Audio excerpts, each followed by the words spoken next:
We turn now again to Turkey. All eyes are still on Ankara this week. Last week, you remember, the Turkish parliament authorized a military offensive into northern Iraq. So will Turkey invade?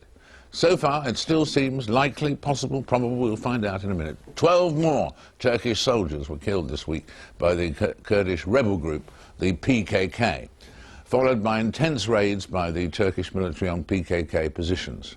So does Turkey really mean business?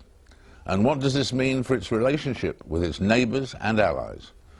Joining me to discuss all this and more now are Dr. Gulnur Aybet from Kent University, welcome, and Dan Sreebny from the US Embassy, a senior diplomat. Welcome to you. Welcome to you both.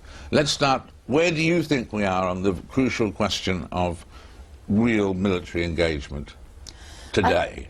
I think the key issue here is how the Turkish government is going to assess whether words that have been spoken as assurances from the international community and as well as from Baghdad and the northern Iraqi Kurds is going to translate into deeds. And we've already seen the words concrete deeds used by Miliband and Rice, but the key here is whether the Turkish government can make an assessment whether those words will turn into deeds. And what are the deeds? What are the deeds that the Turks will be looking for? I think Foreign Minister Babacan made that very clear when he visited Baghdad earlier this week, and he had certain demands that had to be met, such as cutting off logistical supplies to the PKK, closing down their camps, and also the extradition of PKK leaders to Turkey, which I think the last one will be a sticking point, because I think it will be quite difficult for Baghdad or the KRG to deliver in the short run. Let's turn now to you, Dan.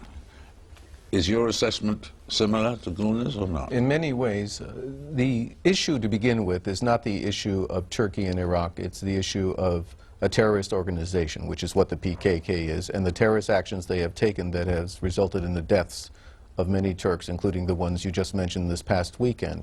And we have joined many other countries and leaders in those countries, including in Iraq, in condemning those activities.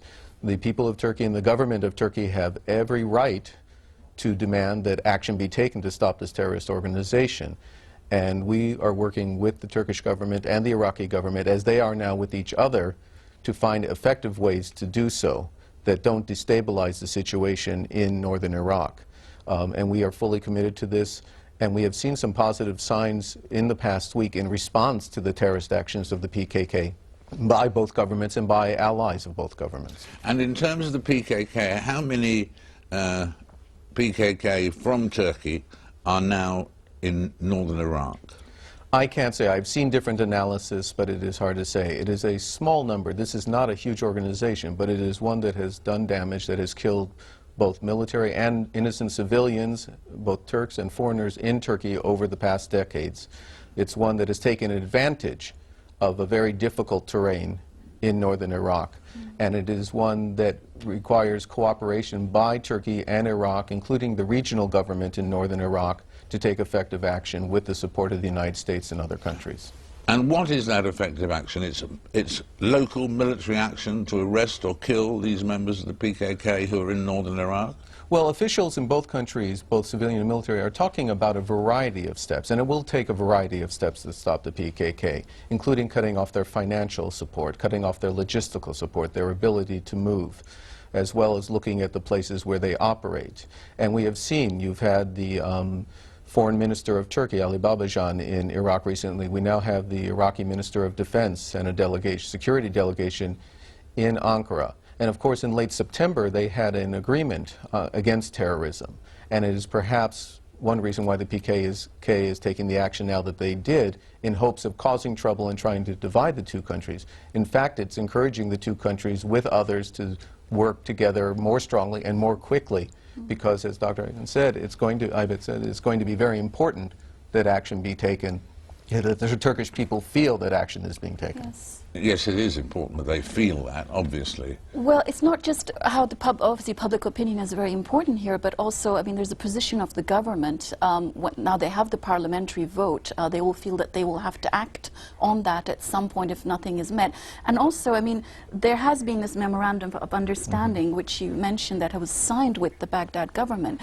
But there have been a series of trilateral talks as well, which a lot of attention has been focused on between the Baghdad regime, the United States and Ankara, which have produced no results at all. So in actual fact, the Turkish government's patience has absolutely run out with talks. That's why I think the message generally from Turkey about the talks today with the Iraqi defense minister was this is actually the last chance for diplomacy. And if the Turkish patience wears out completely, what do they do then? Well, I think, you know, they declare war or what? I think this talk of full-scale military incursion is rather simplistic. I mean, there are different levels of responses which the Turkish military will have already prepared for. I mean, it could be an escalation of the present shelling and hot pursuit kind of operations. It could be a deeper incursion. It could be the setting up of a buffer zone which is no more than 10 kilometers into northern Iraq. So there are different military options depending on the situation and also depending on what kind of results are going to be achieved from these talks, whether, you know, the Turkish government can actually work with the Iraqi government on certain issues like cutting the logistical supply. And so if the talks don't work, that could be a new American nightmare in a way, couldn't it? Well, we have two countries that are both important partners for the United States, but they are also important partners to each other.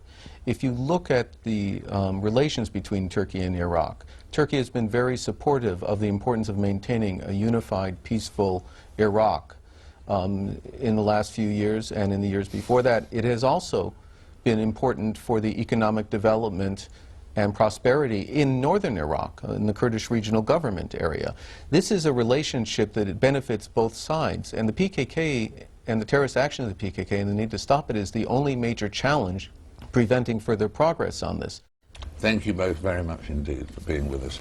And I'm afraid that's all we've got time for this week. My thanks to all of our guests, and do join us again, same time, next week. Until then, goodbye for now.